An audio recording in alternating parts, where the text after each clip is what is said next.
Константин Коцев е млад лекар од Кочани, кој по дипломирањето на медицинскиот факултет во Белград 2 години се обидува да најде вработување во здравствените установи во Македонија. Затворените врати на кои наишол го натерале на сопствен трошок да го продолжи школувањето како специјализант по радиологија, област во медицината за која во нашата држава нема доволно стручен кадар. Иако се пријавил на конкурсот на Министерството за здравство за добивање поддршка од државата за своето доусовршување, бил одбиен без објаснување дека се примале само лекари кои специјализираат во Македонија. За да биде абсурдот поголем, бил повикан да полага стручен тест и тест по англиски јазик, а на крајот имало известување дека се примени 90 специјализанти, иако имало место за повеќе од 200. Сепак, Коцев не се откажува од идејата да се врати во својата земја, за да им помага на македонските пациенти.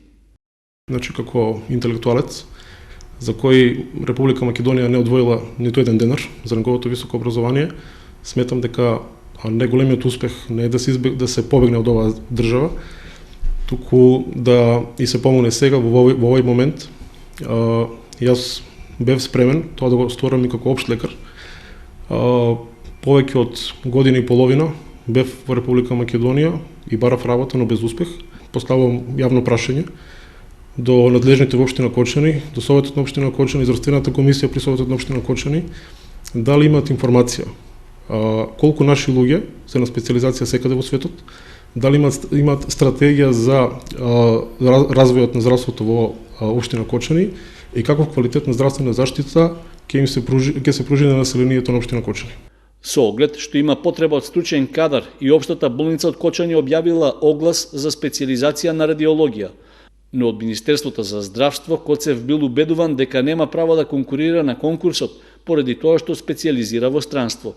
И наместо да се добие лекар специјалист кој наскоро треба да заврши, болницата ќе треба да чека 4 години за лекар кој ќе се доусовршува во Скопје или Штип, наместо на Универзитетот во Белград, кој е најдобро рангиран на Балканот според најновата шангајска ранглиста.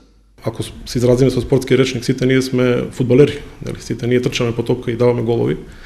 Меѓутоа, никој не треба да се најде увреден поради фактот дека фудбалот кој се игра на селски терен и фудбалот кој се игра на теренот на Пелистер и Вардар или на терените на Бајерн и Реал Мадрид не е ист. Знаете, кога се прави тимот на светот, во него игра Зинедин Зидан. Така да, отприлика, тоа е можеби најпластичната компарација помеѓу квалитетот и во фудбалот и квалитетот во медицината. Коцев во моментот е во Белград за да ја доврши специјализацијата. Сепак останува со куп неодговорени прашања, меѓу кои дали во Македонија квалитетот е смртен грев и во што треба да се претвори еден разочаран млад патриот.